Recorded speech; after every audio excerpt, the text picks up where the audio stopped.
10 Secrets for Success and Inner Peace. This is Dr. Wayne Dyer. Introduction. There's never a day that goes by that I don't think about God. More than thinking, I experience the presence of God in most of my waking moments. It's a feeling of contentment and satisfaction that's beyond anything that I might convey here in a book or a program such as this.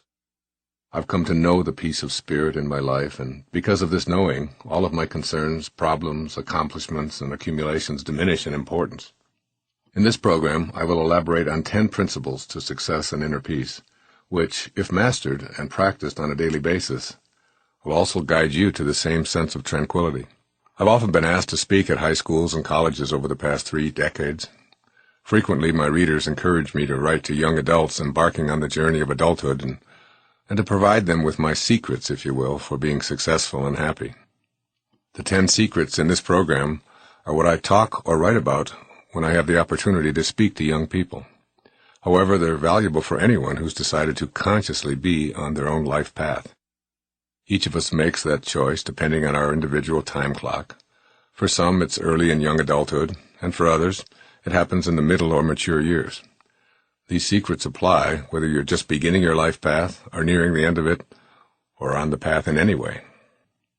Most programs of this sort, as well as graduation speeches, stress the importance of hard work, dedication, financial planning, relationship strategies, choosing the right career, listening to one's elders and being respectful of the rules, setting realistic goals, living in a healthy lifestyle, and being in a state of gratitude. This is good advice and certainly benefits those who choose to listen to and apply this wisdom. It's my experience, however, both as a lifelong teacher and a father of 8 children ranging in age from 11 up to 33, that this kind of advice by itself leads one to wondering, is that all there is? So I have no advice on goal setting and putting your nose to the grindstone and planning your financial future or listening to us older folks, respecting your culture and so on. In fact, I've almost always listened to my own impulses, paying the price for taking the road least traveled and resisting enculturation, so it'd be somewhat hypocritical of me to now tell you to do what I say and follow my rules. Instead, what I offer you are 10 secrets that allow your spirit to guide you.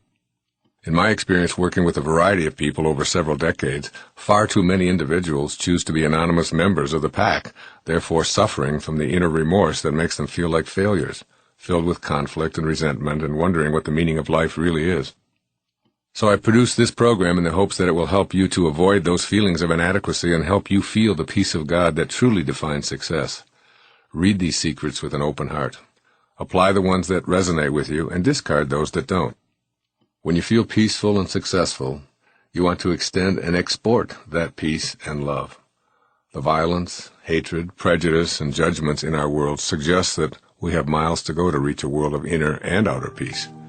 I send all of you love and all green lights.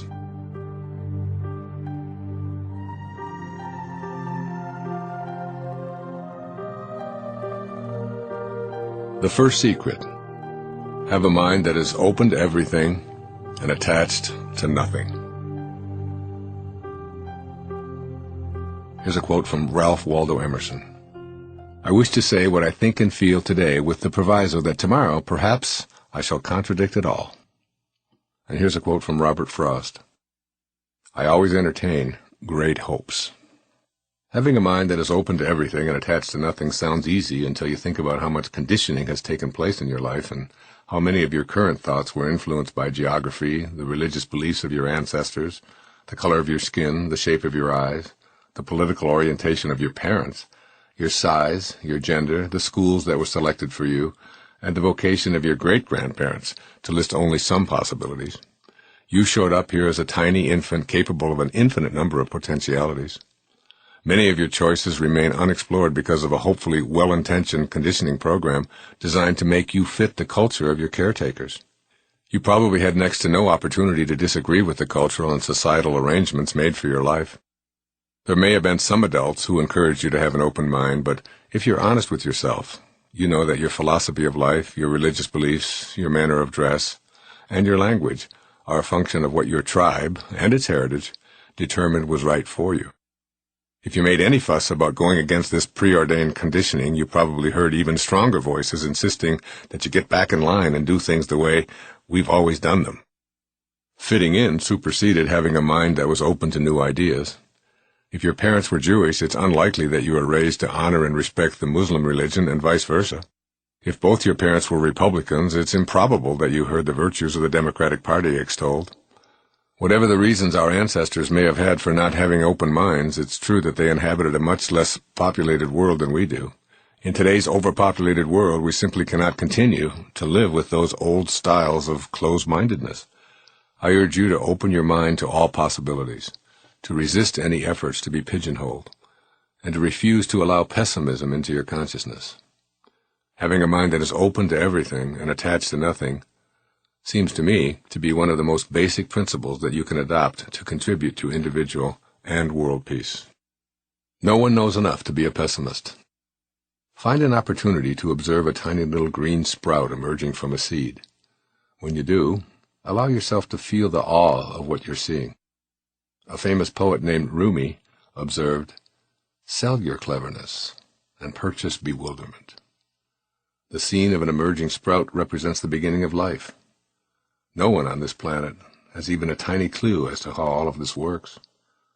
What is that creative spark that causes the life to sprout? What created the observer, the consciousness, the observation, and perception itself? The questions are endless. A short while ago, Earthlings in the space program were moving a tiny vehicle on Mars via remote control. Invisible signals took 10 minutes to travel through space and arrive to make right turns and instruct a scoop to pick up some Martian real estate to examine. We all marvel at such technological feats, but think about it for a moment. In an endless universe, Mars, our closest neighbor, is the equivalent of moving a billionth of an inch across any page that you might be reading. We move a little vehicle on a neighbor next door, and we're so impressed with ourselves. There are billions and billions of planets, objects, and stars in our galaxy alone, and there are uncountable billions of galaxies out there. We are a speck in an incomprehensibly vast universe that has no end to it. Think about this. If we found the end, would there be a wall at the edge of the universe? If so, who built it? Even more perplexing, what's on the other side of the wall, and how thick is it? How can anyone be a pessimist in a world where we know so little? A heart starts beating inside a mother's womb a few weeks after conception, and it's a total mystery to everyone on our planet. In comparison to what there is to know, we're only embryos ourselves. Keep this in mind whenever you encounter those who are absolutely certain that there's only one way to do something. Resist being a pessimist. Resist with all your might, because we hardly know anything at all in comparison to what there is to know. Can you imagine what a pessimist who lived only 200 years ago would think about the world we live in? Airplanes, electricity, automobiles, television, remote controls, the internet, fax machines, telephones, cellular phones, and so on. All because of that spark of open-mindedness that allowed progress, growth, and creativity to flourish. And what of the future and all of your tomorrows? Can you picture faxing yourself back to the 14th century? Flying without machines? Telepathically communicating, demolecularizing yourself and rearranging yourself on another galaxy? Or cloning a sheep from a photograph of a sheep? An open mind allows you to explore and create and grow. A closed mind seals off any such creative explanation. Remember that progress would be impossible if we always did things the way we always have. The ability to participate in miracles, true miracles in your life, happens when you open your mind to your limitless potential. The miracle mindset. Refuse to allow yourself to have low expectations about what you're capable of creating. As Michelangelo suggested, the greater danger is not that your hopes are too high and you fail to reach them, it's that they're too low and you do. Have within you an imaginary candle flame that burns brightly regardless of what goes before you. Let this inner flame represent for you the idea that you're capable of manifesting miracles in your life. In every single case of a person experiencing a spontaneous healing or overcoming something that was considered to be impossible, the individual went through a complete reversal of personality. They actually rewrote their own agreement with reality. To experience godlike spontaneous miracles, you must have a sense of yourself as godlike. The scriptures say, with God, all things are possible. Now tell me, what does that leave out? A mind that's open to everything means being peaceful, radiating love, practicing forgiveness, being generous, respecting all life, and most important, visualizing yourself as capable of doing anything that you can conceive of in your mind and in your heart. Whatever universal law that has ever been utilized to manifest a miracle anywhere, anytime, and in any person, it's still on the books. It's never been repealed, and it never will be. You possess the same energy, the same God consciousness to be a miracle worker, but only if you truly believe and know it within yourself. Understand that what you think about expands. As a man thinketh, so is he. If your thoughts are filled with doubt and you have a closed mind, you will, of necessity, act upon those closed-minded doubts, and you'll see evidence of your thinking virtually everywhere you are. On the other hand, should you decide, and make no mistake about this, it is a choice, to have a mind that's open to everything, then you'll act upon that inner energy, and you'll be the creator as well as the recipient of miracles wherever you are.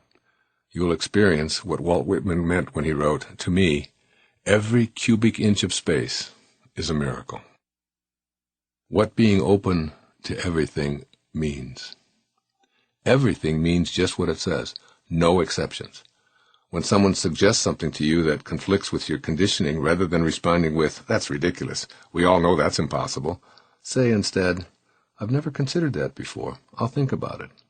Open yourself up to the spiritual ideas of all people and listen with an open mind to crazy schemes and ideas that at first seem to be outrageous. If someone suggests that crystals can cure hemorrhoids, that natural herbs can lower cholesterol, that people will eventually be able to breathe underwater, or that levitation is possible, listen and be curious. Let go of your attachments to what you've been trained to believe. Open your mind to all possibilities, because whether you believe something is possible or impossible, either way, you'll be right. How can that be true? Your agreement with reality and all that's possible determines what you'll become. If you're convinced that you can't become wealthy and famous or artistic or a professional athlete, a great singer, or whatever, you will act upon that inner conviction that prevents you from manifesting what you'd really like. All that you'll get from your effort is being right. When you need to be right, you're attached to your conditioned reflex of the way things are and always have been, and you assume they always will be. Releasing your attachments. The first secret has two components. One, a mind that is open to everything, and two, a mind that is attached to nothing. Your attachments are the source of all your problems. The need to be right, to possess someone or something, to win at all costs, to be viewed by others as superior. These are all attachments. The open mind resists these attachments, and consequently experiences inner peace and success. To release attachments, you have to make a shift in how you view yourself. If your primary identification is with your body and your possessions, your ego is the dominant force in your life.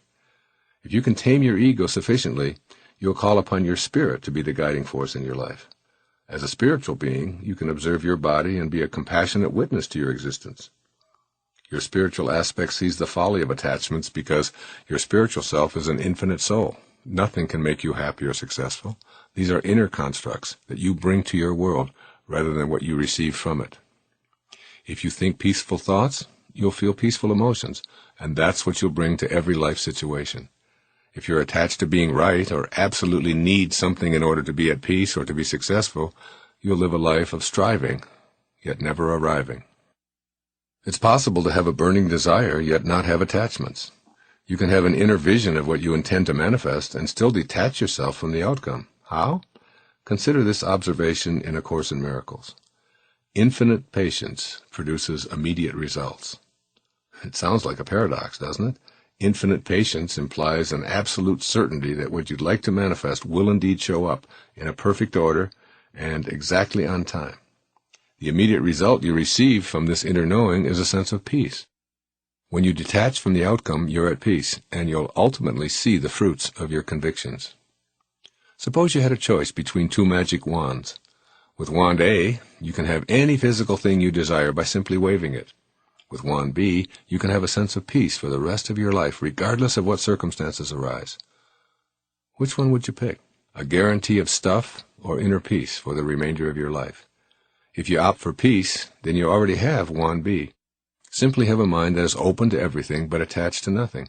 Let it all come and go as it will. Enjoy it all, but never make your happiness or success dependent on an attachment to anything, any place, and particularly any person. In all of your relationships, if you can love someone enough to allow them to be exactly what they choose to be, without any expectations or attachments from you, you'll know true peace in your lifetime. True love means you love a person for what they are, not for what you think they should be. This is an open mind and an absence of attachment.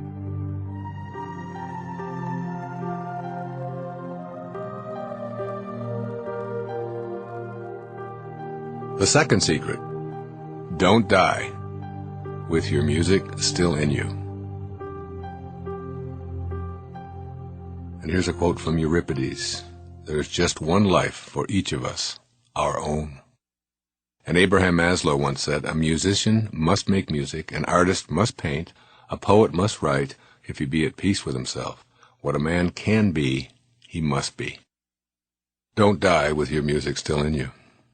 The world you live in is an intelligent system in which every moving part is coordinated by every other moving part. There's a universal life force that supports and orchestrates everything. It all works together in perfect harmony. You are one of those moving parts. You showed up here in this body that you inhabit, precisely on time. Your body will leave here with the same precision. You're an essential piece of this complex system. Here you are in this intelligent system that has no beginnings and no ends, in which all of the galaxies move in harmony with each other. You must have shown up here for a reason. Khalil Gibran said, "When you are born, your work is placed in your heart." So what is your work, your purpose? Are you living it out the way your heart urges you to? Listening to your heart. Take a moment right now and point to yourself. Your finger is very likely pointing right at your heart, not at your brain, but at your heart. This is who you are. The constant beating of your heart in and out and in, is a symbol of your infinite connection to the always present heartbeat of God, or the universal intelligence. Your left brain calculates, figures things out, analyzes, and comes up with the most logical choices for you. It thinks. Your right brain represents your intuitive side. This is the part of you that goes beyond reason and analysis. It's the part of you that feels things, that's sensitive to love, that's emotional about what's important to you. Your right brain allows you to tear up as you hold your babies or bask in the beauty of a glorious day. Your left brain can analyze it, while your right brain lets you feel it.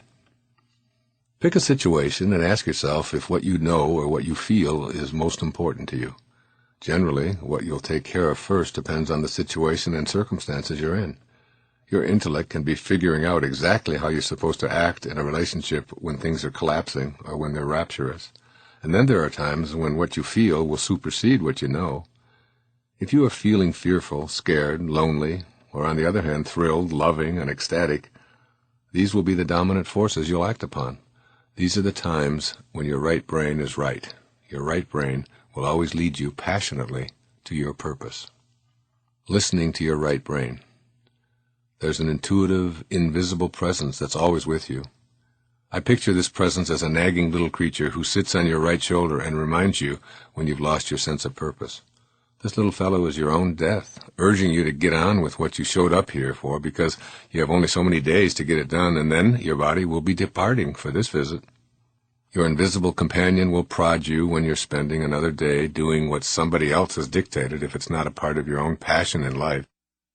You'll most likely always know when you're off purpose because of your thoughts of frustration.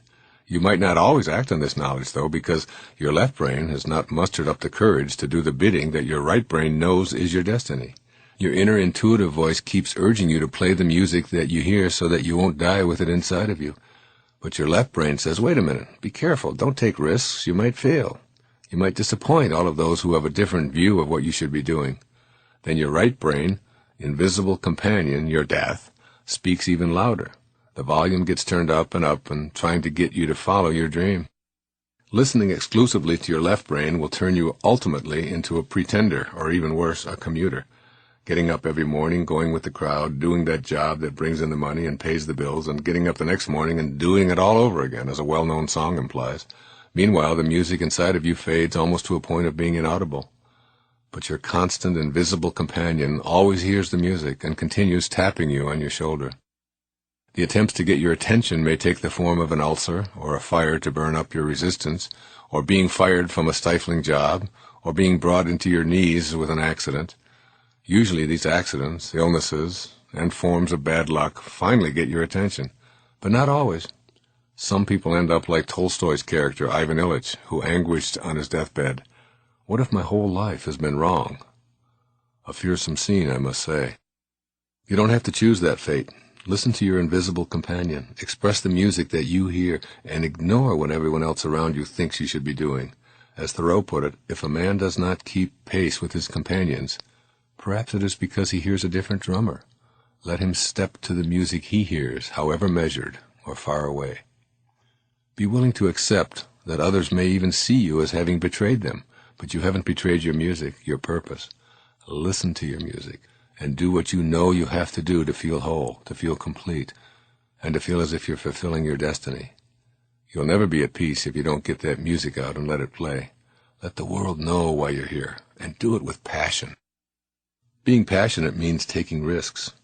You may indeed find yourself living a comfortable life when you don't follow your instincts. You pay your bills, fill out all of the right forms, and live a life of fitting in and doing it by the book, but it's a book that was written by somebody else. You're aware of that nagging companion saying to you, this may look right, but does it feel right? Are you doing what you came here to do? For many people, the answer is, how do I know what my heroic mission is? You'll find your passion in what inspires you the most. And what does the word inspire mean? It derives from the words in spirit. When you're inspired, you never have to ask about your purpose. You're living it. For one of my children, it's about riding horses and being at the stables. She's in heaven when on horseback, or even cleaning out a stall filled with horse manure. Another daughter is only inspired when she's singing, writing music, or performing. She's felt that way since she was 2. For another, it's her artwork and design that makes her feel purposeful. For yet another, it's designing websites and creating computer programs for others. For me, it's writing and speaking and creating products to help people become self-reliant. This has always been my passion, even as a young boy. So what is your passion? What stirs your soul and makes you feel like you're totally in harmony with why you showed up here in the first place? Know this for certain. Whatever it may be, you can make a living doing it and simultaneously provide a service for others. I guarantee it.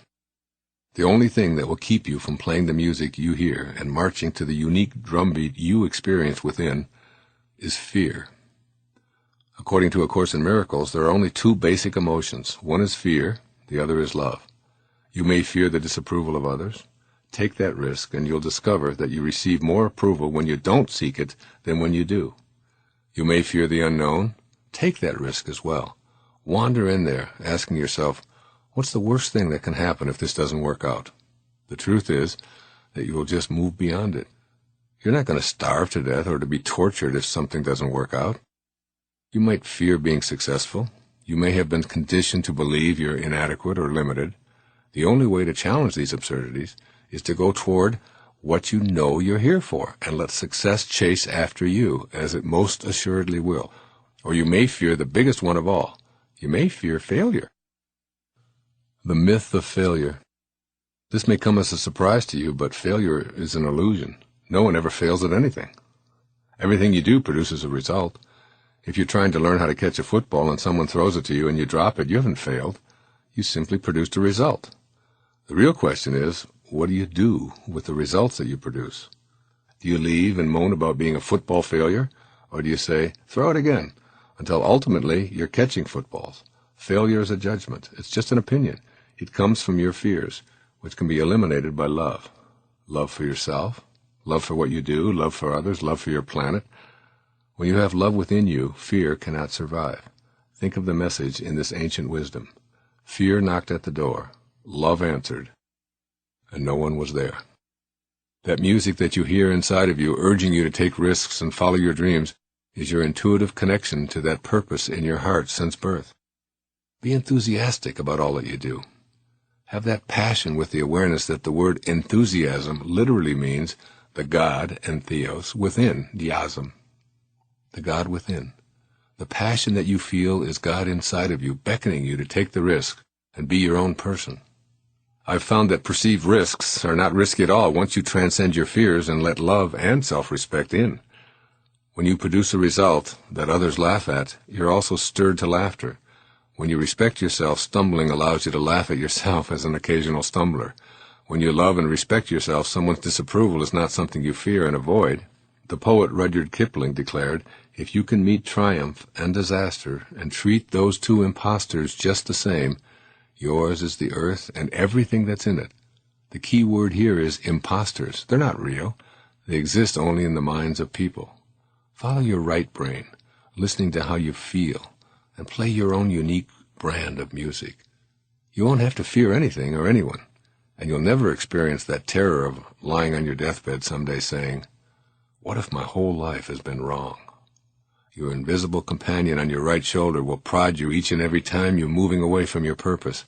It makes you aware of your music, so listen, and don't die with that music still in you.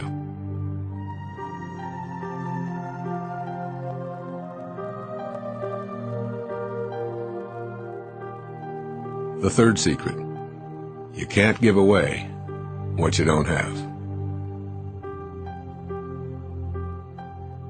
Here's one of my favorite quotes from George Bernard Shaw. "No man who is occupied in doing a very difficult thing and doing it very well ever loses his self-respect." And also from Goethe, Johann Wolfgang Goethe, "As soon as you trust yourself, you will know how to live." You can't give away what you don't have. Of course you can't give away what you don't have. That seems so obvious that you may be wondering why I would make it one of my 10 secrets for success and inner peace. It's because I've found that most people who don't enjoy inner peace and success in their lives have failed to master this simple truth. Think of the people you know who give love in response to negative energy that's directed their way. There aren't very many people who respond lovingly in that situation. The ones who do are able to do so because they have love to give away. They know that it's impossible to give away what they don't have, and they've gone that extra mile to acquire what it is that they want to both attract and give away. If love and joy are what you want to give and receive, then remember that you can't give away what you don't have, but you can change your life by changing what's inside, if you're willing to go that extra mile. Changing what's inside. Consider the following concept of your inner reality. Your thoughts create your reality because your thoughts determine how you respond to situations in your daily life. Those responses are the energy you have inside of you to give away. If you feel anger, it's because you have anger energy in your body. Like everything in our universe, your thoughts are a form of energy. Everything that you feel and experience is the result of what I call attractor energies. This means that you get back what you put out into the world. Thus, what you've attracted to you is what you have to give away to others. Low energy attracts low energy. Some of the low energy thoughts are anger, hate, shame, guilt, fear. Not only do they weaken you, but they attract more of the same. By changing your inner thoughts to the higher frequencies of love, harmony, kindness, peace, and joy, you'll attract more of the same, and you'll have those higher energies to give away. These higher and faster frequencies that empower you will automatically nullify and dissipate the lower energies in the same way that the presence of light makes darkness disappear. Loving and respecting yourself.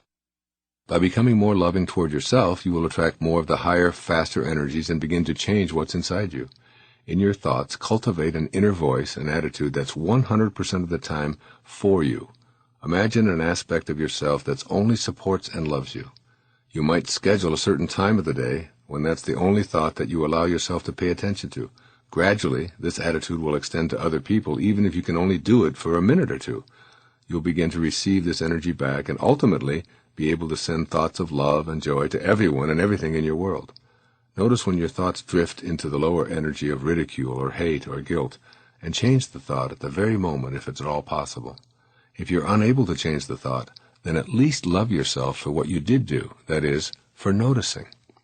Make a pact to remind yourself often of this secret of not being able to give away anything that you don't have.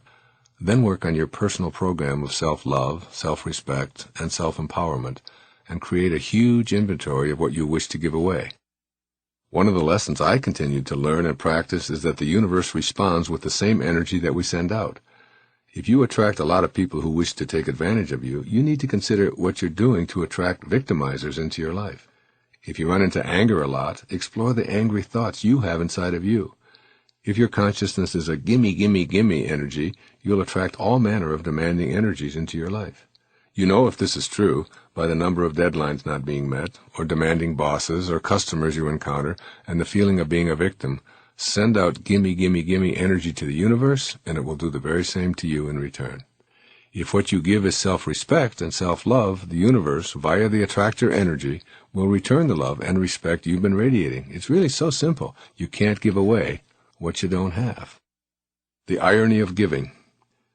If you wanted to give a dozen oranges to your neighbor as an expression of love, you obviously would need to be in possession of 12 oranges. If you intended to purchase a new automobile for your parents to show your gratitude to them for putting you through medical school, naturally you'd need to have the funds to do so. Likewise, you can't give love away to others if you don't have any for yourself. You can't show respect for others if you lack self-respect. You can't give happiness away if you feel unhappy. And of course, the reverse is true. You can only give away what you do have. And all that you're giving away each and every day are items from your own personal inventory.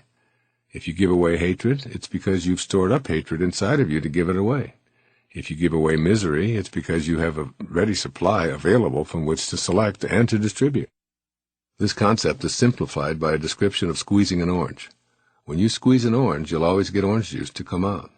This is true regardless of who does the squeezing, what time of day you squeeze, what instrument you use to squeeze, or what circumstances surround the orange squeezing. What comes out is what's inside. The same logic applies to you. When someone squeezes you in some way, that is, puts pressure on you, or says something unflattering or critical, and out of you comes anger and hatred and bitterness and tension, depression or anxiety, it's because that's what's inside. The irony is that you can't give away what you don't have because you're always giving away what you do have. If you want to move into the realm of purpose by giving and serving others, ask yourself, what do I have inside? And why have I chosen to store these kinds of energies in me to give away to others? Finding your purpose. You most likely yearn to know what your purpose is. How can I find my purpose is the question that I'm asked most often. The questioner often elaborates on his or her dilemma by saying, I would be happier if I could be on purpose, but I just don't know what my purpose is in life. My response is that you come into this world with absolutely nothing. You will leave this physical world with exactly the same. All of your acquisitions and achievements can't go with you. Therefore, the only thing you can do with your life is give it away. You'll find yourself feeling purposeful if you can find a way to always be in the service of others. Purpose is about serving. It's about taking the focus off of you and your self-interests and serving others in some way. You build because you love to build, but you build to make others happy. You design because your heart directs you to, but those designs are in the service of others. You write because you love to express yourself in words, but those words will help and inspire readers. If you don't yet know what your purpose is, you'll continue to seek it throughout the various stages of your life. There are many different models that describe the stages of life.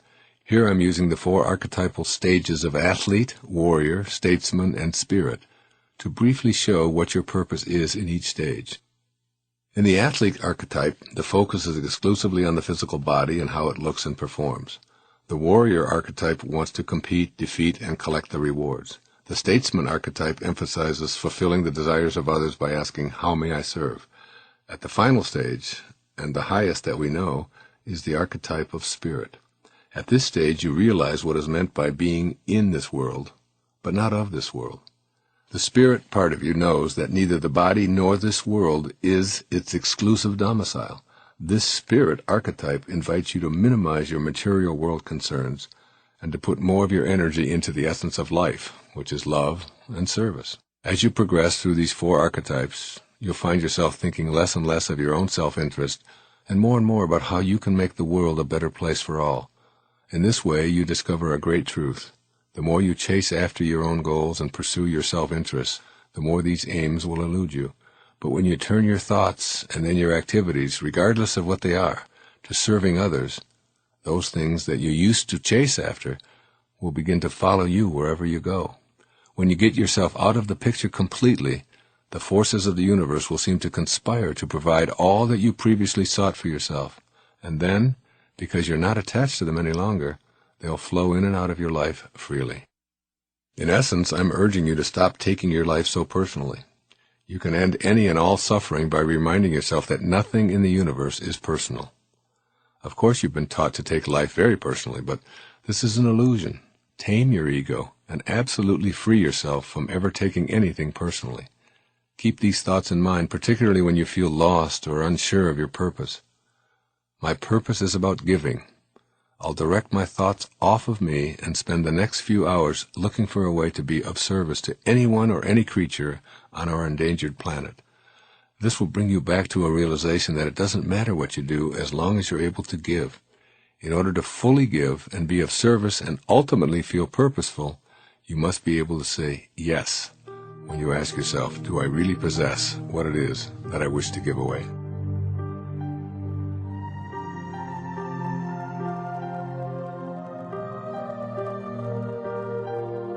The fourth secret, embrace silence.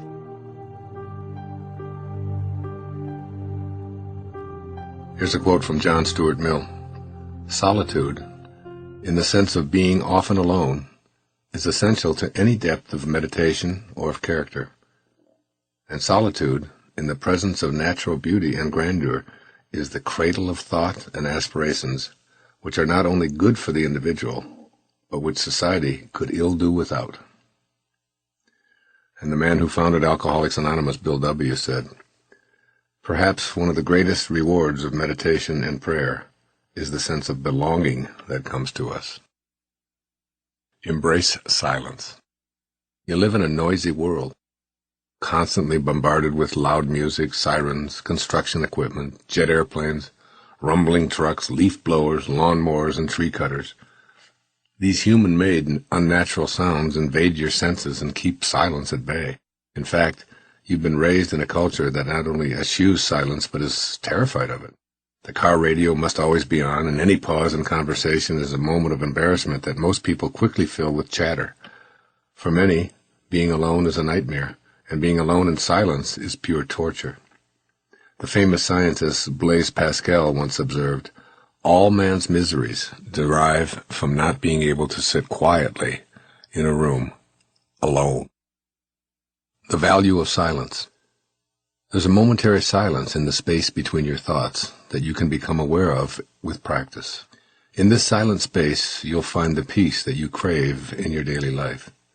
You'll never know that peace if you have no spaces between your thoughts. The average person is said to have 60,000 separate thoughts every day. With so many thoughts, there are almost no gaps. If you could reduce that number by half, you would open up an entire world of possibilities for yourself. For it is when you merge into the silence and become one with it that you reconnect to your source and know the peacefulness that some call God. Be still and know that I am God, says it so beautifully in the Psalms of the Old Testament. The key words are still and know. Be still actually means silence. Mother Teresa describes silence and its relationship to God by saying, God is the friend of silence. See how nature, trees, grass grow in silence. See the stars, the moon, and the sun, how they move in silence. We need silence to be able to touch souls. This includes your soul. It's really the space between the notes that makes the music you enjoy so much. Without the spaces, all you would have is one continuous, noisy note. Everything that's created comes out of silence. Your thoughts emerge from the nothingness of silence. Your words come out of this void. Your very essence emerged from emptiness. Those who will supersede us are waiting in the vast void. All creativity requires some stillness.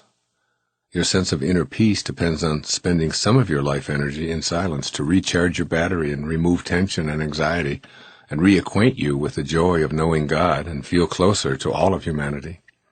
Silence reduces fatigue and allows you to experience your own creative juice. The second word in the Old Testament observation is know. Know, K-N-O-W, refers to making your personal and conscious contact with God. To know God is to banish doubt and become independent of others' definitions and descriptions of God. Instead, you have your own personal knowing. And as Melville reminded us so poignantly, God's one and only voice is silence. Accessing more silence in your life. I urge you to demand more and more time for silence in your life. One of the most effective ways to bring this about is to make meditation a daily practice. And remember, there's no such thing as a bad meditation. Give yourself time to sit quietly alone. At first, your thoughts will take off trying to convince you that this is a waste of time, that you should be out there being productive, and that you've got so many other things to do. Hundreds of other unrelated thoughts will pop up in and out of your mind. But you can weather this thunderstorm of mental protestations by sitting quietly and becoming the observer to all of this inner chatter.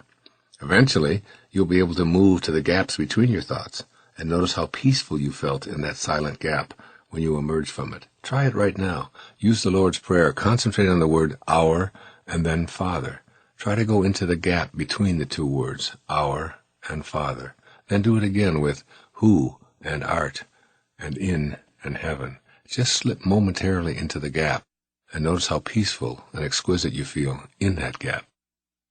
I teach a meditation which I describe in detail and guide you through with my voice in a CD cassette called Meditations for Manifesting. This meditation uses the sound of ah as a mantra to keep your thoughts from wandering during the morning meditation. This mantra sound is in virtually all names of the divine. Listen for it, for example, in God, Yahweh, Allah, Krishna, Jehovah, Ra, Ptah. By repeating this mantra sound, you make conscious contact with God. The evening meditation uses the sound of Om, the sound of gratitude for all that has manifested in your life.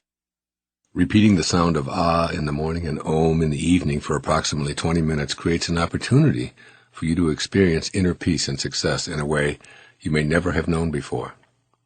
I talk about this even more completely in a book called Getting in the Gap, Making Conscious Contact with God Through Meditation, and it's available through Hay House. There are many opportunities to access silence. I try to meditate each time I stop at a red light. With the car stopped and my body inactive, frequently the only thing still moving are the thoughts in my mind.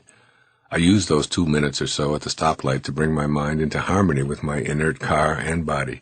I get a wonderful bonus of silence. I probably stop at a red light 20 or 30 times in a day, creating 40 minutes to an hour of silence.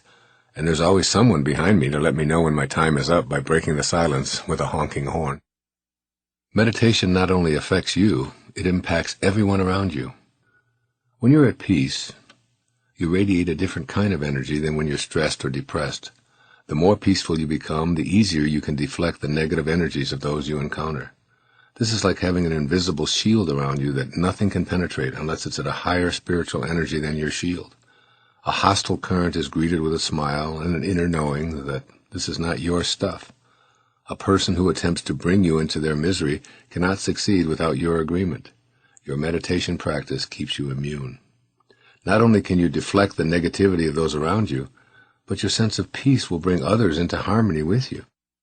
Studies have been done to measure the serotonin levels of those in the vicinity of a large group of meditators. Now, serotonin is a neurotransmitter in your brain that indicates how peaceful and harmonious you feel. Amazingly, just being in the energy field of those who meditate raises the serotonin levels of the observers. These implications are startling. The more you achieve peacefulness through meditation, the more your peaceful state impacts those around you. I find that my meditating not only calms me, but it has a soothing effect on my family and those around me. But the primary benefit is that after a meditation, I find it almost impossible to be annoyed or negatively impacted by anything. Meditation seems to bring me into contact with a source of soothing energy that makes me feel deeply connected to God. Making conscious contact with God. Most organized religions have taken on the task of explaining God to their congregations, including all of the rules that God supposedly has laid out for humankind. You cannot come to know God through the experience or testimony of others. This must be done by you. I urge you to meditate because it will bring you more peace, remove stress, improve your surroundings, and deflect negativity. All of this and more will definitely show up when you meditate regularly. I include the embracing of silence as one of my top 10 secrets for inner peace and success, primarily because it's the only vehicle I know of for making conscious contact with God. God is that which is indivisible. There's only one omnipresent presence called God. This presence is everywhere and is a force that creates and sustains life. It can never be divided or cut up into pieces. There's only one power in the universe, not two. Everything in your experience as a human being appears to be in duality, however. Up exists because of its opposite, down. Light exists because of dark. Right exists because of wrong. You've never seen a person with a front who doesn't have a back, an outside without an inside, a north pole or a magnet without a south pole. Our physical world is a world of dichotomies and combinations of opposites, always divisible. Silence, however, is the one experience you can have that's indivisible. You cut silence in half and all you get is more silence. There's only one silence. Therefore, silence is your one way to experience the oneness and the indivisibility of God. This is why you want to meditate. This is how you know God, rather than having to settle for knowing about God. You will find your answers in the silence. Remember, it's out of the void, the emptiness, that everything is created. When you write a musical note, the silence from which it comes is just as much a part of the note as is the sound. So it is with healing anything or any relationship. Going into the quiet and listening will inspire you. I can't imagine speaking or writing without first going to God in silence. I seek alone time and space to allow my inspiration to emerge. The wilderness is therapy. Any time in your life, when you're feeling out of sorts in any way, go to nature and find your peace. Sending troubled teens to the wilderness to care for animals and commune with nature almost always brings them peace and serenity. Drug addictions disappear when young people are confronted with climbing a mountain or canoeing across a lake. People who have been diagnosed with terminal illnesses often find that months in a cabin in the isolated wilderness, meditating and communing with God, is the exact therapy they need and sometimes the source of miraculous, spontaneous remissions.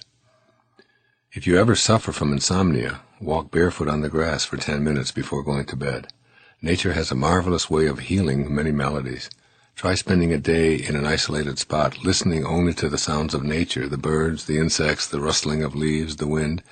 These are the sounds of healing that can offset the painful sounds of 18-wheelers, cement mixers, boom boxes, and the like. Give yourself opportunities to be in the wilderness as a regular part of your life routine. Take a day each month or week or two to be alone and commune with God. This is the ultimate therapy, and it's much less expensive than paying someone to listen. Keep your silent communion with God to yourself. Everything that you wish to manifest emerges from spirit, from the silence. You don't use your ego to manifest. In fact, ego can inhibit the creative process. For this reason, I urge you not to divulge your private insights, what you intend to create. As St. Paul said, that which is seen hath not come from that which doth appear. When you talk about your emerging, manifesting ideas and relate your insights to others, you often feel the need to explain and defend them. What happens is the ego has entered, and once the ego is present, the manifesting stops. Silence is where manifesting occurs, so keep your potential miracles in the treasured silence that you embrace as often as possible. You can rely upon it and enjoy basking in the serenity and inner peace that silence and meditation always bring.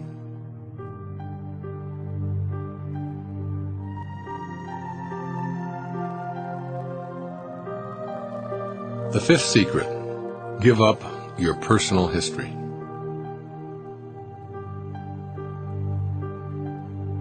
Here's a great quote from William Butler Yeats. Florence Farr once said to me, "If we could say to ourselves with sincerity, 'The passing moment is as good as any I shall ever know,' we could die upon this instant and be united with God." And Ogden Nash once said, "Here lies my past. Goodbye, I have kissed it. Thank you, kids. I wouldn't have missed it." Give up your personal history. When a speedboat zooms across the surface of the water, there's a white foamy froth behind it that's called the wake of the boat. The wake is nothing more than the trail that's left behind. The answer to what's driving the boat is that the boat moves because of present moment energy generated by the engine.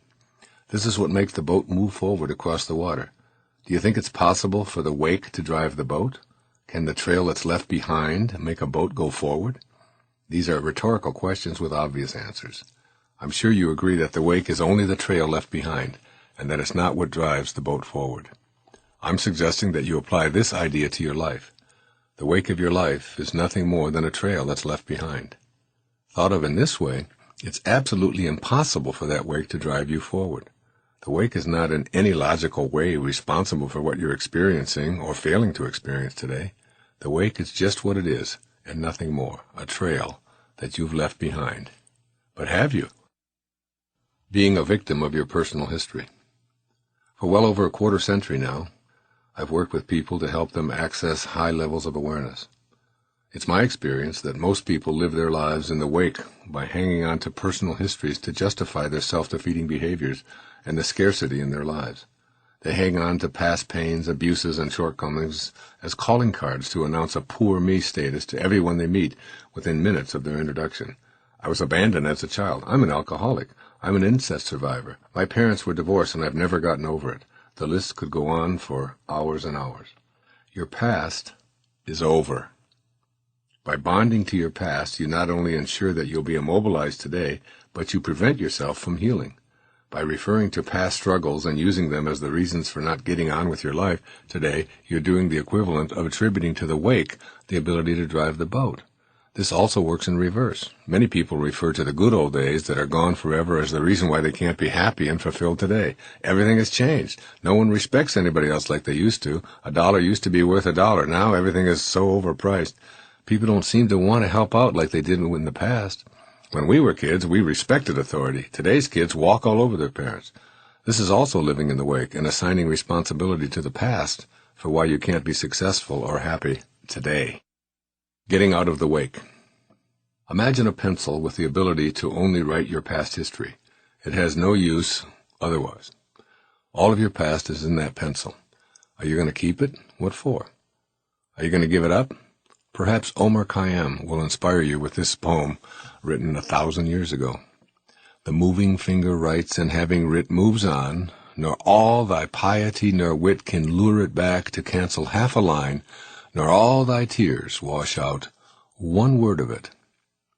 You can cry all night about the history in that pencil, all that it contains and all you wish you could erase or bring it back again, but all of your tears can't wash out one word of the past, as the poet-philosopher reminds you. You want to let go of your personal history that's symbolized by that pencil, but when you walk away from it, no matter how far you walk, you look back and there it is. You're ready to be rid of your personal history and to move fully into the present moment, but the pencil is always there when you look back. I suggest that you pick up the pencil and with compassion, allow the words, wounds, and pains of the past to be written, embraced, examined, understood, accepted, and loved for all that you've learned and experienced.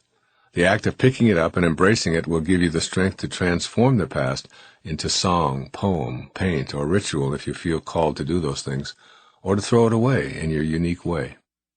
Embracing your personal history. In a universe that's an intelligent system with a divine creative force supporting it, there simply can be no accidents. As tough as it is to acknowledge, you had to go through what you went through in order to get to where you are today, and the evidence is that you did. Every spiritual advance that you will make in your life will very likely be preceded by some kind of a fall or seeming disaster. Those dark times, accidents, tough episodes, periods of impoverishment, illnesses, abuses, and broken dreams were all in order. They happened so you can assume they had to, and you can't unhappen them. Embrace them from that perspective, with help if you need it, and then understand them, accept them, honor them, and finally retire and or transform them in your own way. I know someone who gives them a new job description. Become free to immerse yourself in this moment, the now that's called the present, because it's simply that, a present to open, relish, nurture, play with, and enjoy, and explore. All you get is now.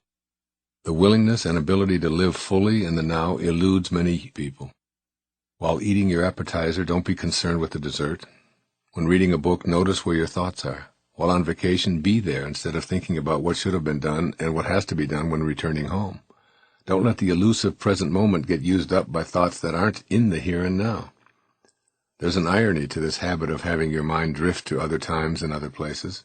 You can only drift off in the now, because now is all you ever get. So drifting off is a way of using up your present moments. You do indeed have a past, but not now. And yes, you have a future, but not now.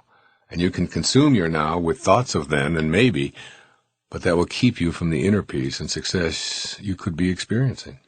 It's doubtful that the other creatures waste the present in thoughts of past and future. A beaver only does beaver, and he does it right in the moment. He doesn't spend his days wishing he were a young beaver again, or ruminating over the fact that his beaver siblings received more attention, or his father beaver ran off with a younger beaver when he was growing up.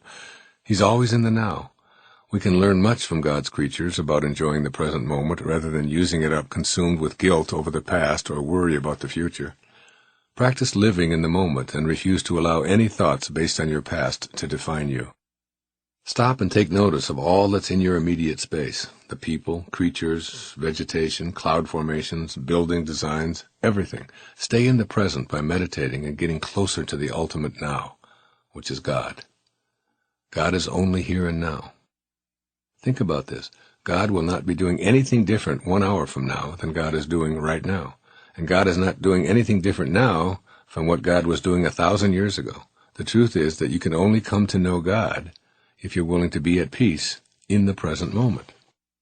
In the fourth secret, I discussed how meditation is a way of making conscious contact with God. Here I would like to let you in on a sublime secret that I learned from one of my most influential teachers.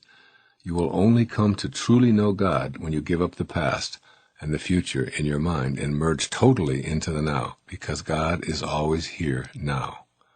Very few people understand and live this principle, largely because of their conditioning and unwillingness to train their minds in present moment living. That's one of the reasons why I sometimes say that it's never crowded along the extra mile. On the extra mile, choosing inner peace and attracting success into your life while living in the present moment becomes a way of being.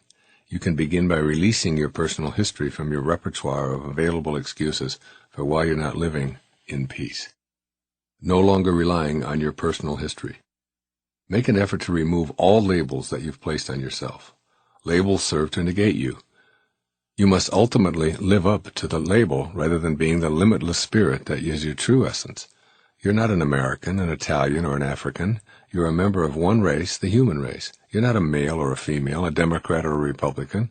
You're one with the true oneness, God. You are not athletic or magical, mathematical or literary or any other label. Transcending labels, particularly those that have been placed on you by others in your past, opens you to the opportunity of soaring in the now in any way that you desire. You can be all things at any present moment in your life. I recommend that you find a way to transform your personal history and remind yourself as you do that you're transforming any and all beliefs that you've used as labels or indicators of your limitations. Replace all that with a knowing that you're not what you've done, what you've been, how others have taught you, or what has been done to you. You are a part of the beloved, connected always to your source, and therefore connected to the unlimited power of the beloved. Your past history and all of your hurts are no longer here in your physical reality. Don't allow them to be here in your mind, muddying up your present moments. Your life is like a play with several acts. Some of the characters who enter have short roles to play, others have much larger roles. Some are villains and others are good guys, but all of them are necessary. Otherwise, they wouldn't be in the play. Embrace them all and move on to the next act. The sixth secret. You can't solve a problem with the same mind that created it. And here's a great quote from Carlos Castaneda. Any path is only a path, and there is no affront to oneself or to others in dropping it if that's what your heart tells you to do. And from Cicero. Any man can make mistakes, but only an idiot persists in his error. You can't solve a problem with the same mind that created it. Any problem can be resolved with a spiritual solution. One of the most intriguing passages in A Course in Miracles suggests that you don't have a problem, you only think you do. The opening lines of the Torah as well, in Genesis in the Bible state, God created heaven and earth, and later, and all that God created was good. If you interpret these words literally, it's quite clear that problems are impossible. If God created everything, and all that God created was good, then bad doesn't exist. But, you say, disease, disharmony, despair, and so on appear to exist and run rampant in our world. When we feel separated from our sacred center, it's easy to believe so strongly in the separation that we explain any unpleasantness as a problem. In the world of spirit or God, problems simply don't exist and aren't real. When your spiritual connection is weak, you move away from the world of spirit, and problems come from your belief in separation. Your mind creates the illusion of separateness, and your body, influenced by your ego thoughts, takes on disease. Our societies are the creation of our collective thoughts. They take on the same separation sickness, and then we have what we call social problems. All of the so-called problems, however, represent a spiritual deficit that can be remedied with spiritual solutions. Think of it this way. If you change your mind, you'll solve the problem. I've written an entire book on this subject called There's a Spiritual Solution to Every Problem. How to go about changing your mind. Can you accept the idea that it's your belief in your separation from God that creates the attitude that you label a problem? Can you explore this idea that what you're calling problems are all simply illusions or mistakes of your intellect? If God is everywhere, there's no place that God is not. Therefore, you have God with you at all times. You may believe otherwise. It is this belief system that creates your so-called problems. If you can bring truth to the presence of these illusions, they will dissolve. Just as you know that 3 plus 3 equals 6 is true and that 3 plus 3 equals 10 is untrue, by bringing truth to the presence of this arithmetic error, it simply dissolves. So too will all of your beliefs that create problems in your mind dissolve when you bring the higher energy of truth to them. St. Francis of Assisi in his famous prayer beseeches us to change our mind to this thought, where there is hatred, let me sow love. Light always dissolves darkness. Love always nullifies hate. Spirit always cancels problems. Problems exist as beliefs of your ego mind, which is unable to conceptualize an awareness of your spiritual mind, just as dark has no concept of light. By actually rewriting your agreement with reality, you can change your mind and send away any perceived problem. Change your attitude toward yourself and resolve to believe in your connectedness to the higher energy of God, even in the direst of circumstances. Turn anything that seems problematic over to your higher self, trusting that the problem is not what it seems to be. Rewrite your agreement about who you are and what you're capable of achieving.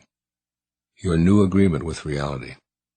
Your thoughts are the source of virtually everything in your life. Every relationship that you're in is something that you carry around with you.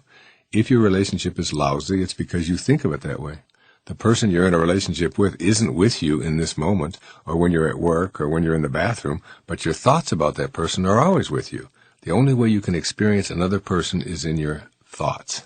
You can't get behind their eyeballs and be them. You can only process them with your thoughts. If you look for what's wrong about them and store that negative image in your mind, then that's where your relationship exists. If you change your thoughts to what you love rather than do what you label as wrong, you've just changed your entire relationship. It went from lousy to great by your changing your mind. Try to always remember that you carry every relationship around with you in your head.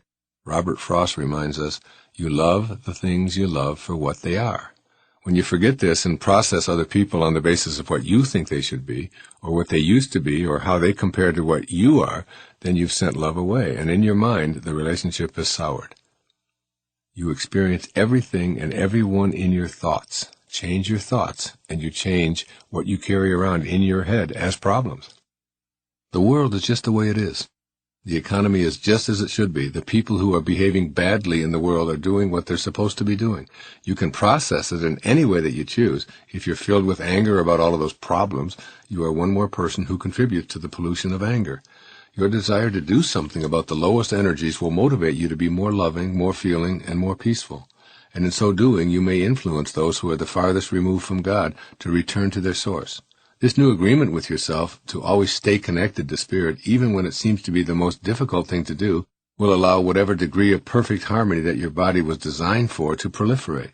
Turn diseases over to God and treat your body to regular exercise, healthy food, large amounts of pure water, and plenty of rest to allow it to function as a container for Spirit to flow through.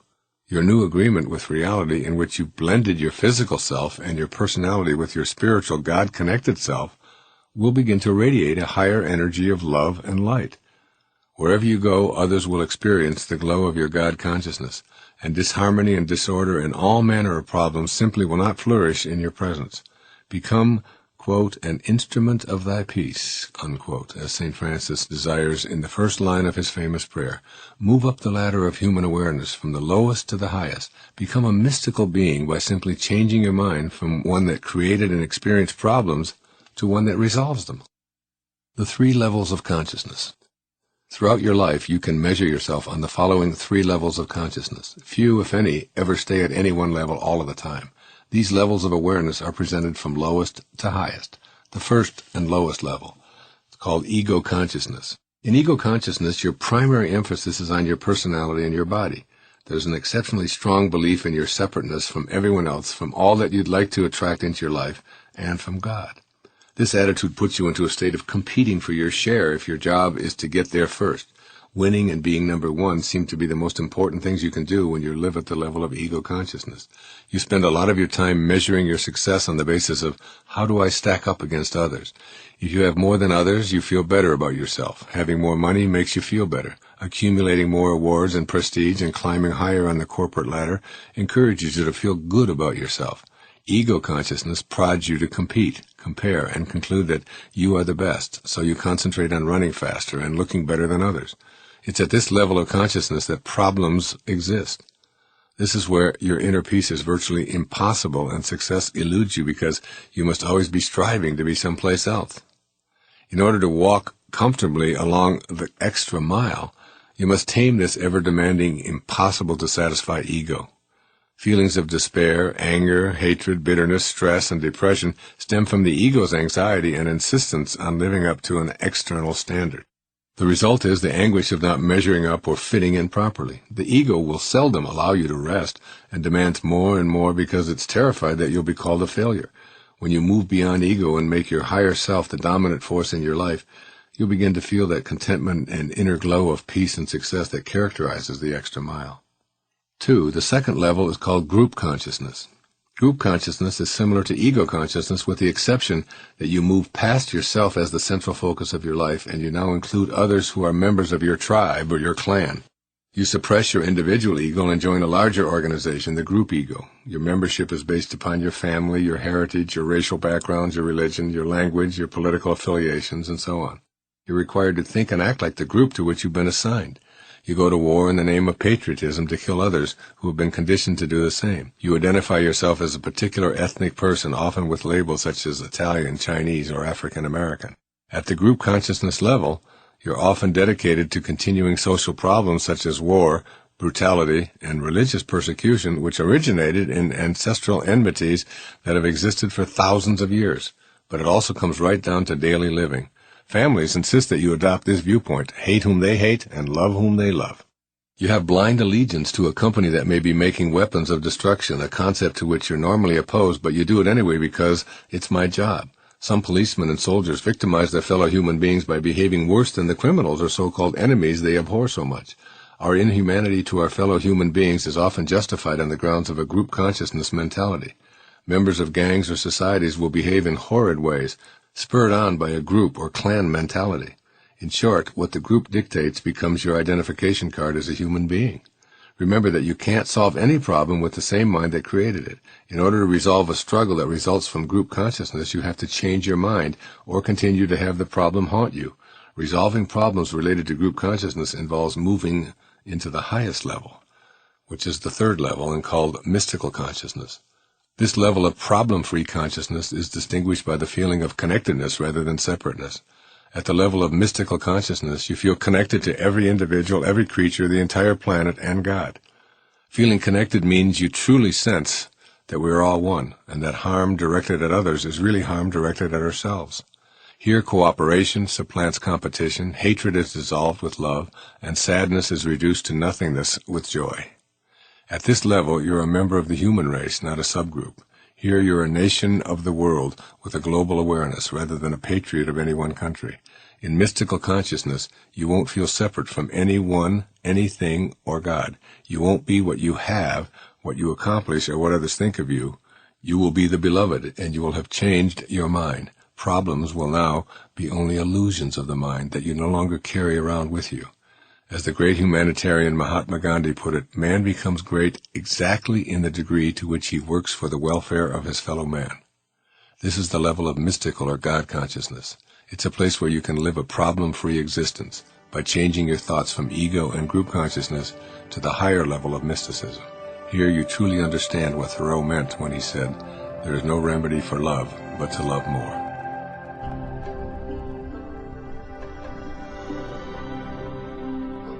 The seventh secret: there are no justified resentments.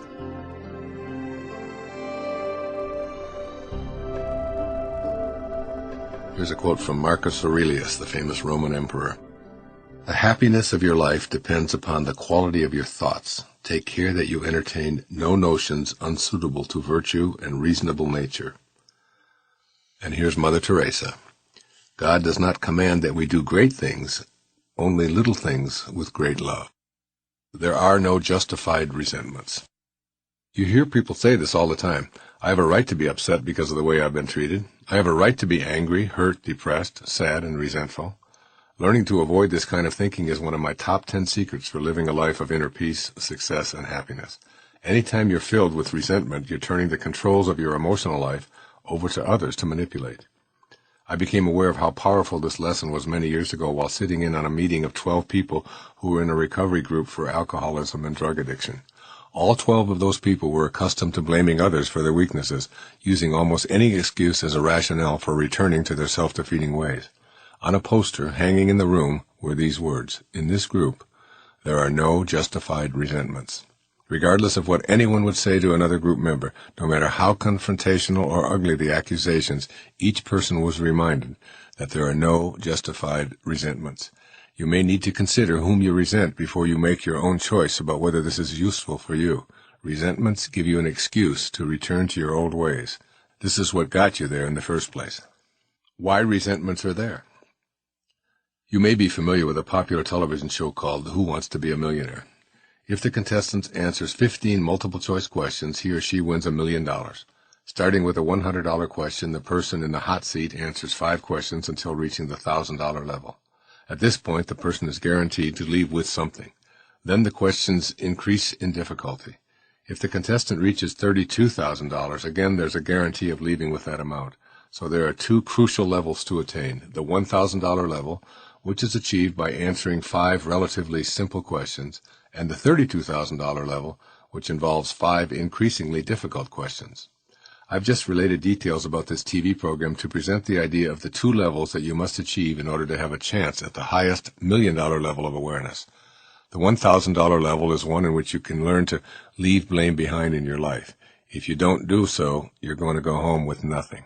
Removing blame means never assigning responsibility to anyone for what you're experiencing.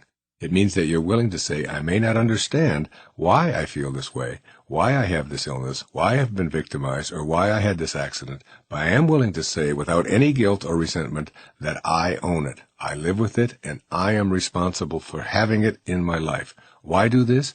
If you take responsibility for having it, then at least you have a chance to also take responsibility for removing it or learning from it. If you're in some small way, perhaps unknown, responsible for that migraine headache or that depressed feeling, then you can go to work to remove it or discover what its message is for you. If, on the other hand, someone or something else is responsible in your mind, then of course you'll have to wait until they change for you to get better, and that is unlikely to occur. So at the $1,000 level, blame has to go. Otherwise, you go home with nothing and are unable to participate at the higher levels. You must be willing to pass a new test at the second critical level, the $32,000 question, which is the final obstacle you must face in order to move into the more exalted realm of self-actualization and higher consciousness, the $1 million spiritual level, if you will. At this level, you must be willing to send the higher, faster energies of love, peace, joy, forgiveness, and kindness as your response to whatever comes your way. This is the start of the uncrowded extra mile, where you have only one love to give away. Someone says something to you that you find offensive, and rather than opting for resentment, you are able to depersonalize what you've just heard and respond with kindness. You would rather be right than kind.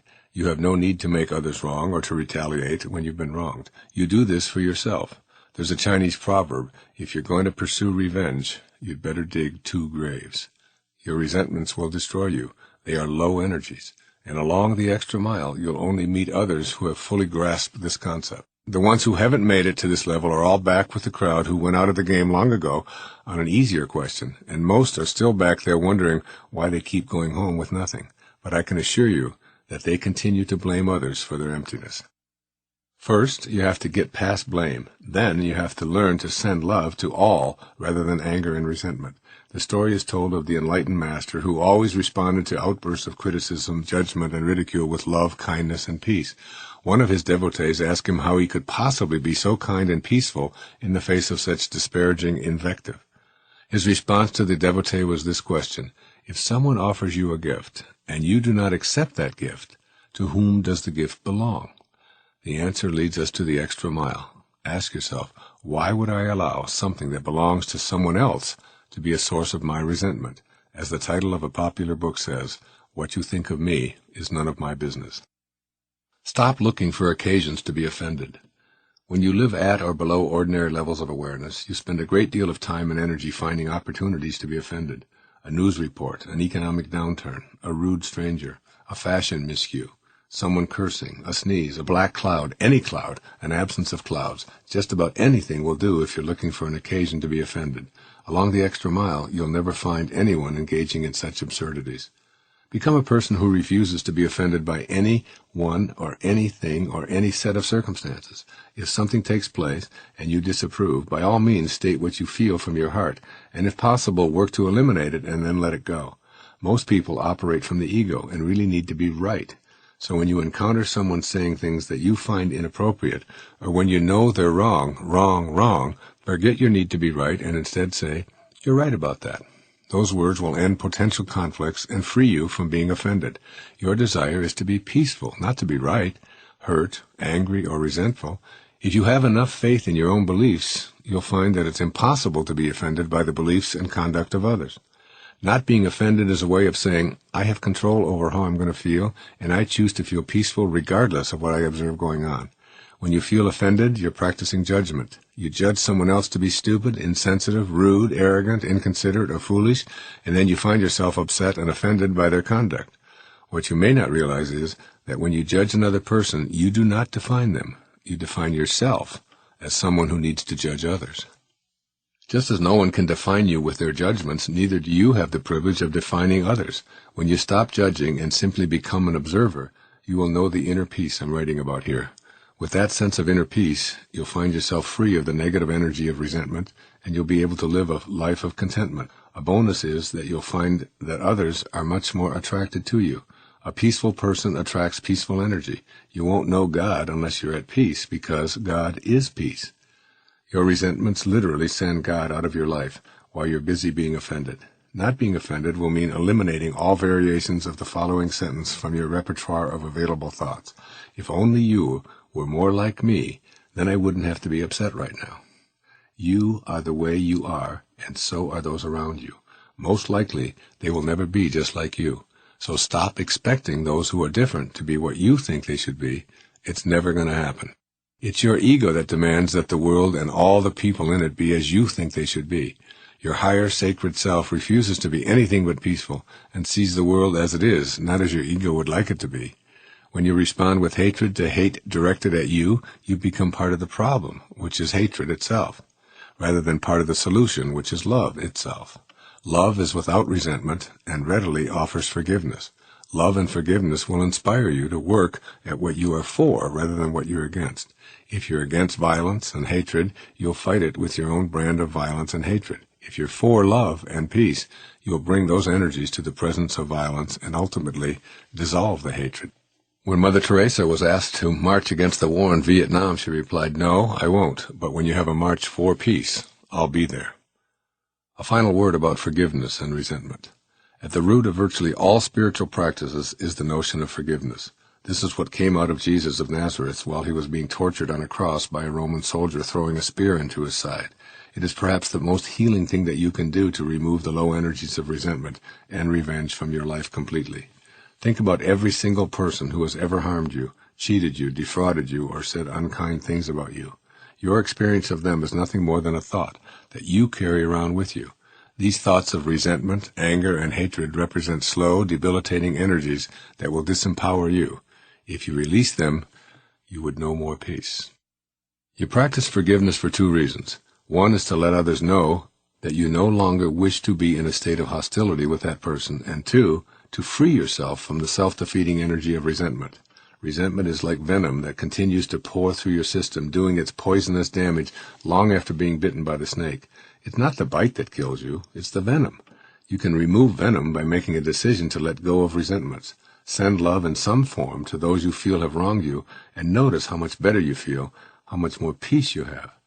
It was one act of profound forgiveness toward my own father, whom I never saw or talked to, that turned my life around from one of ordinary awareness to one of higher consciousness, achievement, and success beyond anything I'd ever dared to imagine.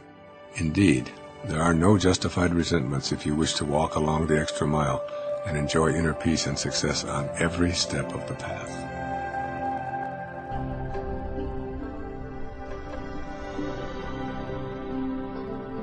The eighth secret: treat yourself as if you already are what you'd like to be.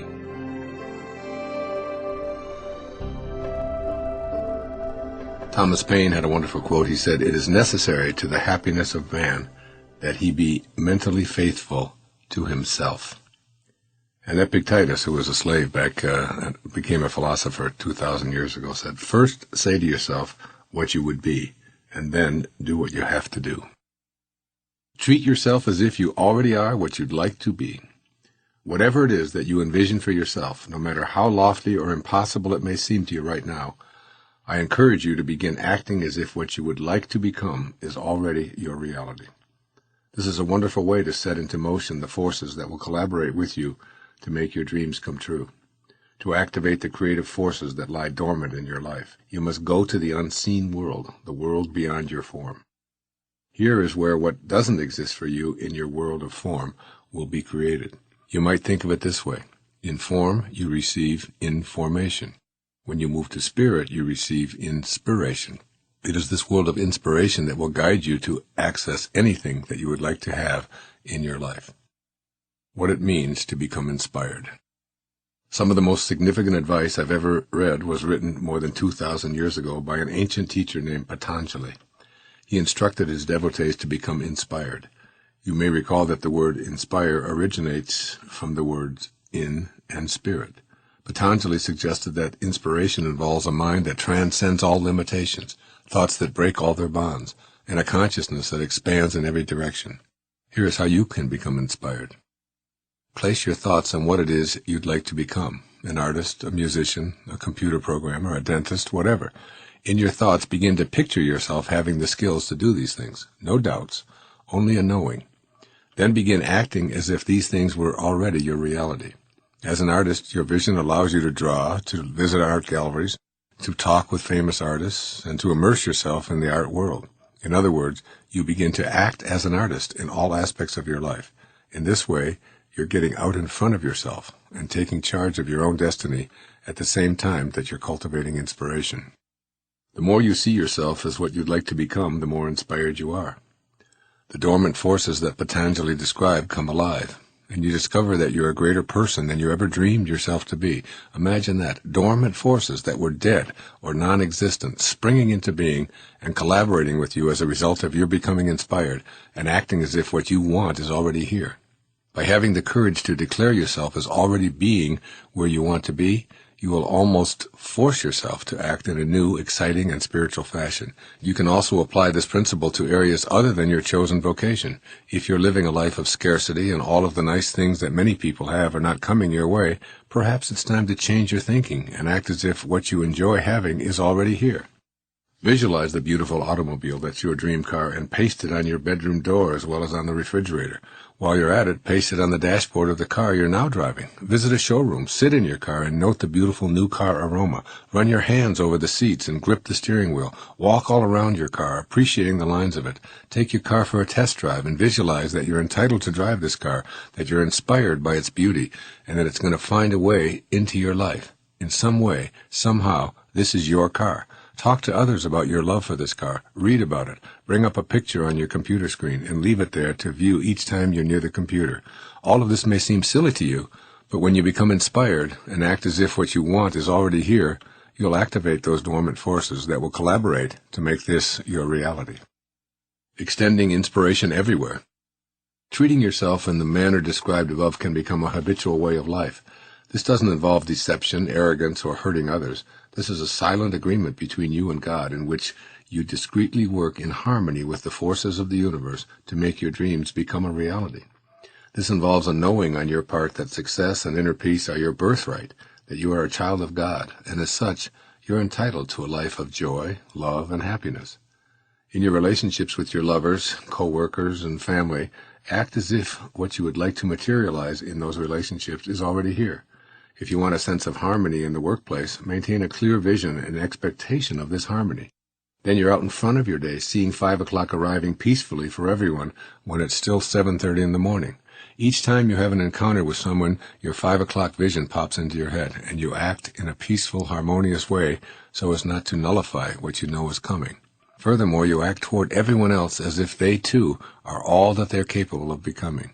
These kinds of expectations lead you to say, "I'm sure you'll have everything ready this afternoon," rather than, "You're always late with everything and I wish you'd get on the ball." When you treat others in this way, they also fulfill the destiny that you've reminded them is there for them. In your family, particularly with your children, it's important to always have this little thought in mind. Catch them doing things right. Remind them often of their inherent brilliance, their capacity for being responsible, their innate talents, and their fantastic abilities. Treat them as if they're already responsible, bright, attractive, and honorable. "You are so terrific. I'm positive you'll feel great about your interview. You're so smart. I know you'll study well and do well on that exam. You're always connected to God, and God doesn't do sickness. You're going to feel much better tomorrow at this time." When you act toward your children, parents, siblings, and even more distant relatives as if the relationship was great and was going to stay that way, and you point out their greatness rather than their goofiness, it is their greatness that you will see. In your relationships to your significant other, whomever that may be sure to apply this principle as frequently as you can. If things aren't going well, ask yourself, am I treating this relationship as it is or as I would like it to be? So how do you want it to be? Peaceful, harmonious, mutually satisfying, respectful, loving? Of course you do. As such, before your next encounter, see it in those ways. Have expectations that focus on the qualities of inner peace and success. You'll find yourself pointing out what you love about that person rather than what they're doing wrong. You'll also see the other person responding to you in love and harmony rather than in an embittered way. Your ability to get out in front of yourself and see the outcome before it transpires will cause you to act in ways that bring about these results. This strategy for living works for virtually everything. Before I speak to an audience, I always see them as loving, supportive, and having a terrific experience. Before writing, I see myself with no writer's block, being inspired and having spiritual guidance available to me at all times.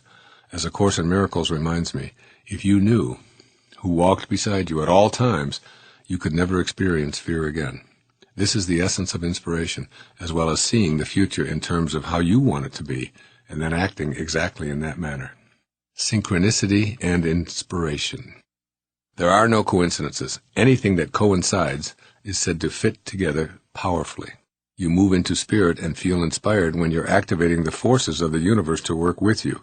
Since all is guided by spirit, there is less of a gap between your thoughts and seeing the result of those thoughts materialize for you. As you place more and more of your energy on what you intend to manifest, you start seeing those intentions materializing. You'll think about a particular person, and that individual will mysteriously appear. You'll need a book for your studies that you can't find, and it will show up in a mysterious delivery. You'll have in mind that you want information on a vacation spot, and it will arrive in the mail mysteriously. All of those so-called mysteries will soon be viewed by you as part of the synchronicity of the universe working with you and your highly energized thought.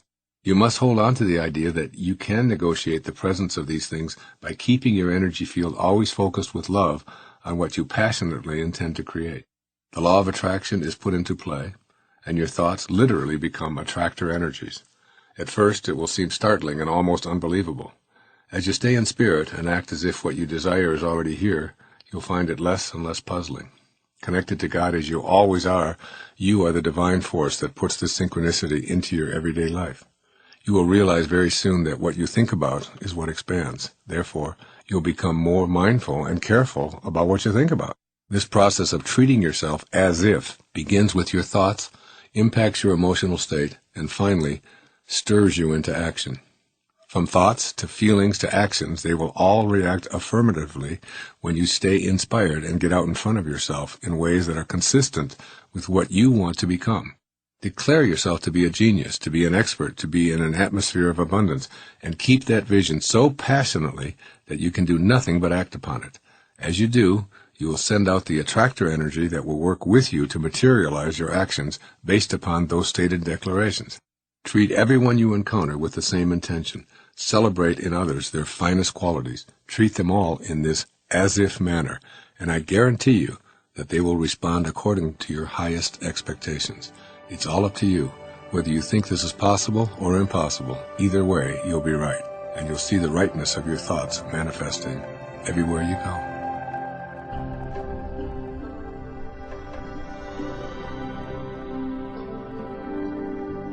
The ninth secret: treasure your divinity.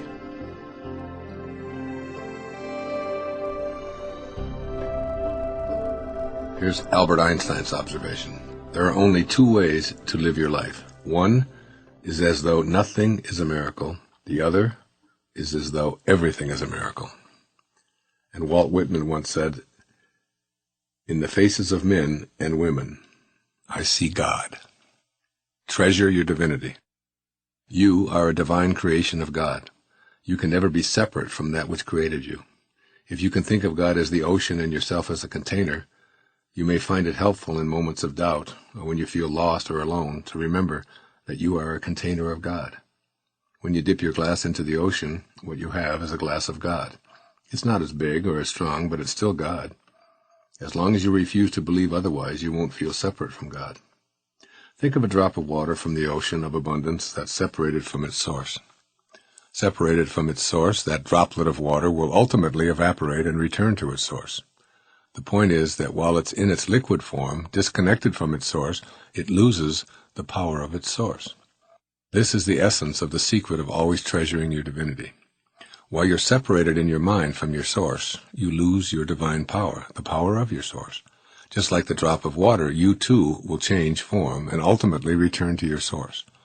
As long as you feel disconnected from God, you lose the power of your source, which is the unlimited power to create, to be miraculous, and to experience the joy of being alive. The drop of water disconnected from its divine source symbolizes your ego. What is your ego? Your ego is nothing more than an idea that you carry around with you everywhere you go. This idea tells you that you are the sum total of what you have, or what you do, and who you are. Ego insists that you are a separate being, that your personality and your body are your essence, and that you are in competition with every other ego to get your share of the pie, which is limited and finite. Therefore, ego asserts you must be wary of others who also want all that they feel they're entitled to. Consequently, ego leads you to believe that there are enemies to be wary of at all times. Since you're separate from them, you must disdain cooperating with them for fear of being cheated. The result is that you have to distrust everyone. Your ego also tells you that you're separate from everything that's missing in your life, and so you must spend a great deal of energy chasing after what's missing. Moreover, because who you are, according to ego, is your body and your personality, you're separate from God. God is outside of you, a force to fear, just like all of those external forces attempting to control you. So you beg this external force to provide you with special powers to overcome all of those other egos who are trying so hard to snare what is rightfully yours.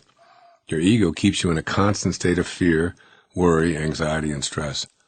It implores you to be better than everyone around you. It beseeches you to push harder and to get God on your side. In short, it maintains your separate status from God and allows you to be terrified of your own divinity. Embracing your divinity. There is no place that God is not. Remind yourself of this every day. It has been said that God sleeps in the minerals, rests in the vegetables, walks in the animals, and thinks in us. Think of God as a presence rather than a person, a presence that allows a seed to sprout, that moves the stars across the sky, and simultaneously moves a thought across your mind.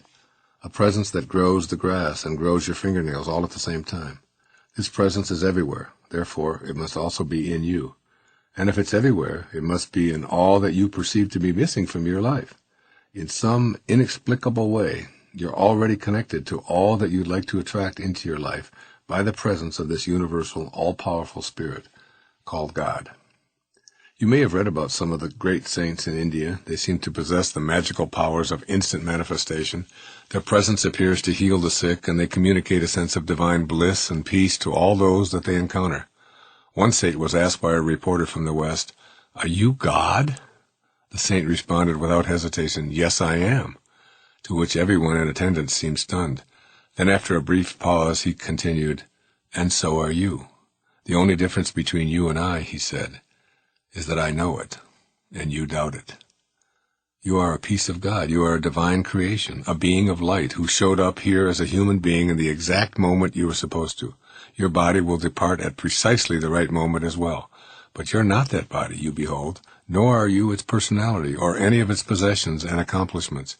You are the beloved, a miracle, a part of the eternal perfection, a piece of the divine intelligence that supports everything and everyone on this planet.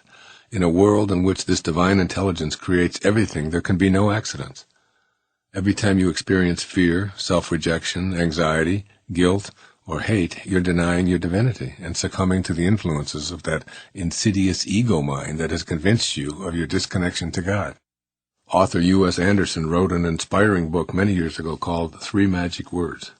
Mr. Anderson writes about the ability to become a miracle worker and to live up to the ideal of the promise made by Jesus Christ. Even the least among you can do all that I have done, and even greater things. The author doesn't reveal what the 3 magic words are until the end of the book, when the reader discovers that the words are, "You are God."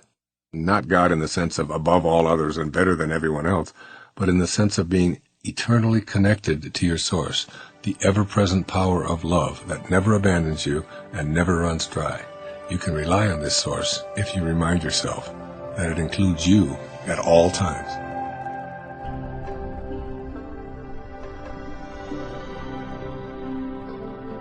The 10th secret. Wisdom is avoiding all thoughts that weaken you.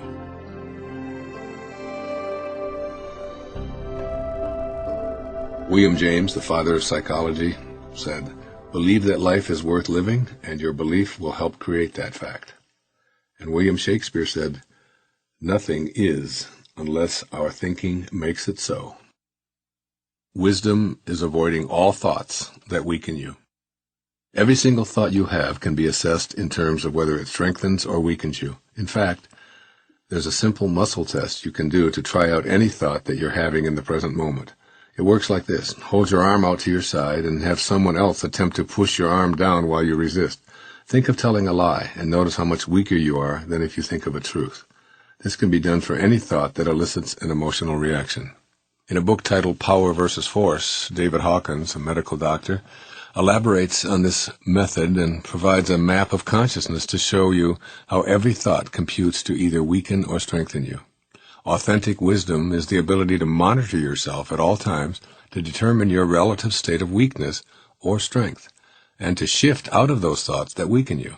In this way, you keep yourself in an upbeat, higher state of consciousness, and you prevent your thoughts from weakening every single organ of your body. When you use your mind to empower you, you're appealing to that which uplifts and raises your spirits.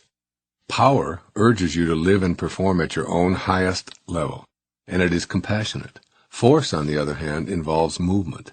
This is unlike power, which is a standing field that never moves against anything. Because force is in motion, it always creates a counterforce. That counterforce constantly consumes and must be fed energy. Rather than being compassionate, force is associated with judgment, competition, and controlling others. For example, in an athletic event, your thoughts are on overpowering your opponent, being better than another, and playing and winning at any cost. The entire muscular structure of your body is actually weakened because thoughts of force weaken you. On the other hand, if in the midst of an athletic event you can keep your thoughts on performing at your highest capacity, on using your inner strength to muster the energy to be as efficient as it's possible for you to be, and to have great respect for your God-given abilities, you will actually be empowering yourself. A thought of force requires a counterforce, and a battle that weakens, while a thought of power strengthens you, since no counterforce is called into play to consume your energy. Power thoughts energize you, since they make no demands on you. Thoughts that weaken you. If a simple thought will make the muscles of your arm go weak or strong, imagine what it must be doing to all of the other muscles and organs of your body. Your heart is a muscle that's weakened by thoughts that disempower you. Your kidneys, liver, lungs, and intestines are all surrounded by muscles that are affected by your thoughts. The thought that makes most people the weakest is shame.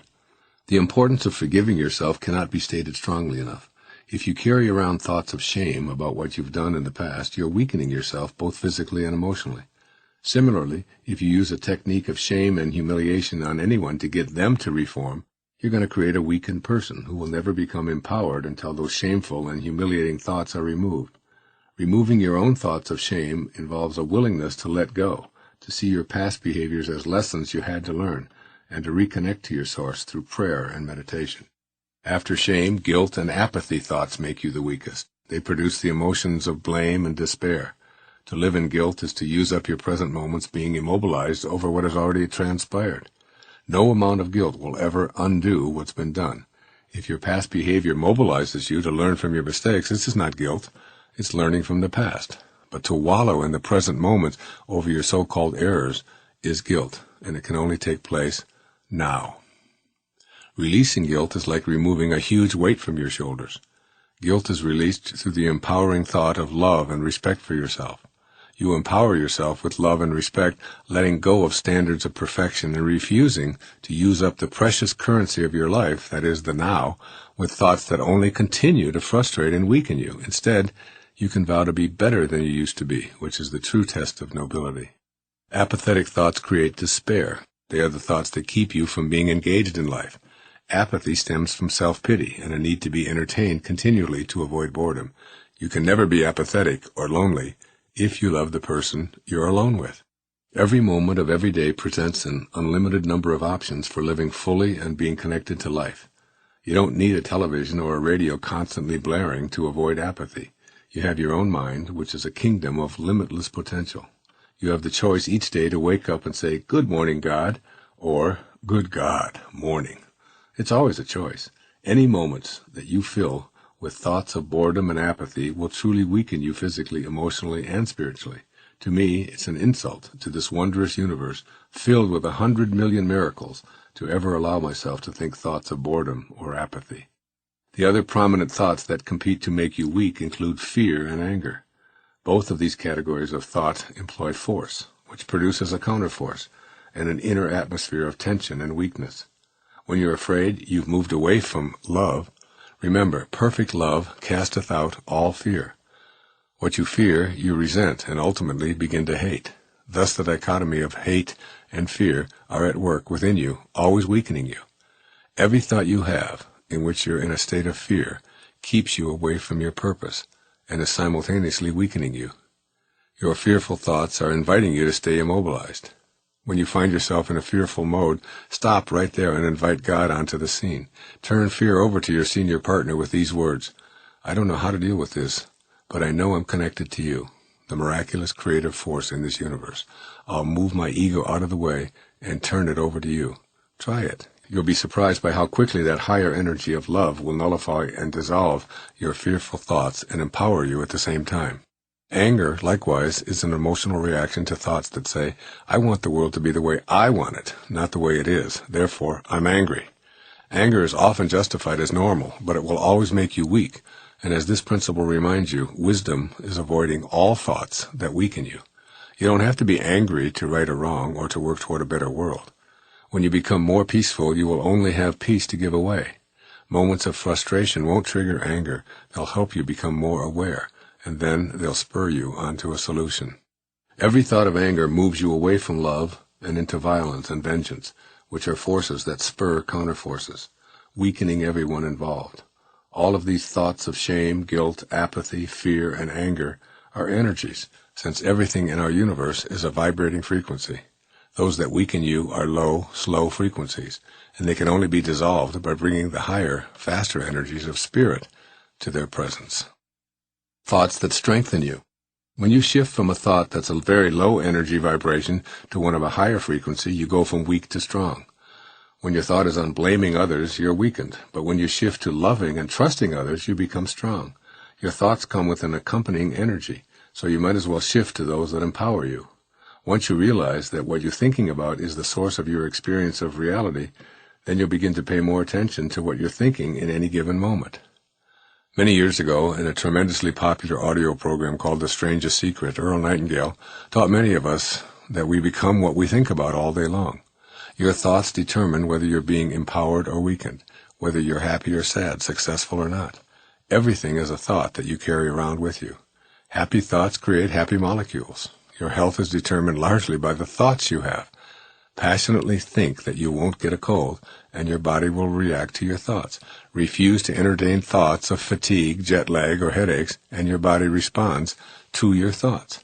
Your mind tells your body to produce the drugs it needs to keep you healthy.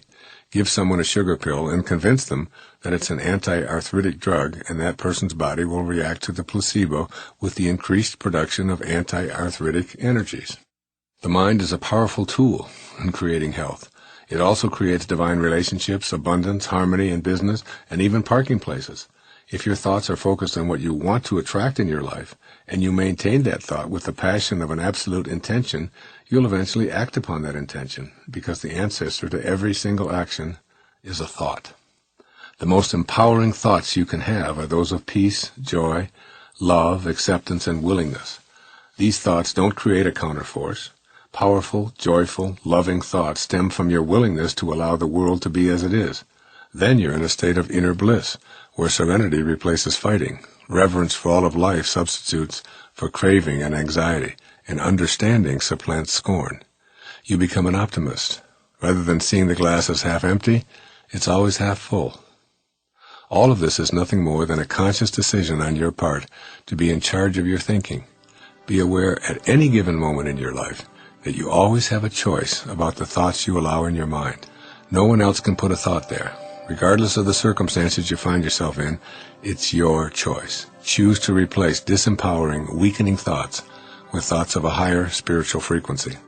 Don't convince yourself that it can't be done or it's easier said than done. Your mind is yours to control. You are the creator and selector of your thoughts. You can change them at will. It's your God-given inheritance, your corner of freedom that no one can take away. No one can have control of your thoughts without your consent. So choose to avoid thoughts that weaken you, and you will know true wisdom. It's your choice. And those are my top 10 secrets for experiencing success and inner peace in your life. God bless you. Namaste.